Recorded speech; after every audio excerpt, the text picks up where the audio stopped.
Have you ever read in a magazine or watched a television program that had to do with the top albums, games, or movies list and thought, well, I don't know all the items on this list. I wonder if they're worth the shit. Well, that's what we're here for.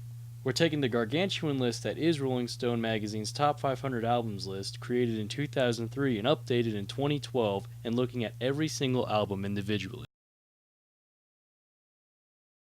Today on Tackling the Top 500, we have Oracular Spectacular by... Magoomt. It's not McGump, that's MGMT. Oh, these guys are MGMT? Yeah, man. Yeah. Oh, it all makes sense now. Yeah. Let's get into this. Oracular Spectacular is the major label debut by the American psychedelic rock duo MGMT. Oracular Spectacular was recorded in March and April of 2007 and was produced by Dave Fridman. The album was released digitally on October 2nd of 2007 on Red Ink Records and, on January 22nd, 2008, was released physically through Columbia Records. Oracular Spectacular is a mixture of psychedelic rock, indie pop, and a few other genres.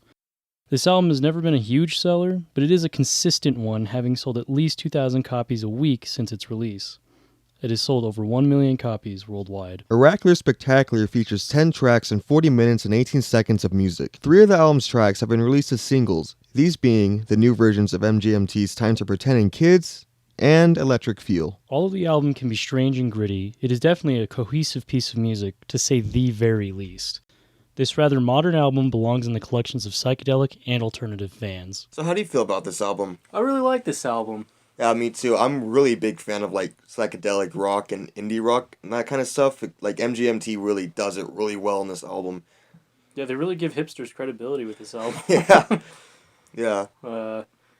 I mean, I will say this right now though, just so we can get this out of the way. I think the first half of this album is way better than the second half. Yeah. Because I mean, I really think the second half's not bad at all. It's still really good. It's just like everybody's gonna go into this album wanting the first half.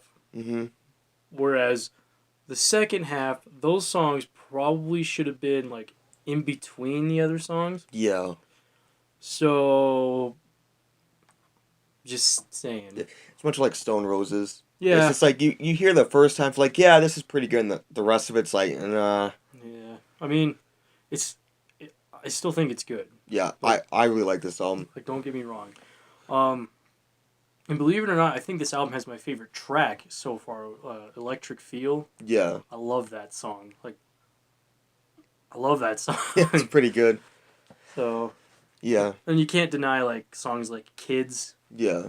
I mean, maybe the music video, but yeah, that's a little weird. That's a pretty weird music video. It gives Black Hole Sun a run for its money. Yeah, MGMT's just a really weird band. But yeah, that's kind of the novelty of MGMT. Yeah. I mean, they even intentionally made the album grittier, because it was supposed to be like all nice. Like once it was first completed, and then they went back and made it grittier. Yeah. They're like, it sounded.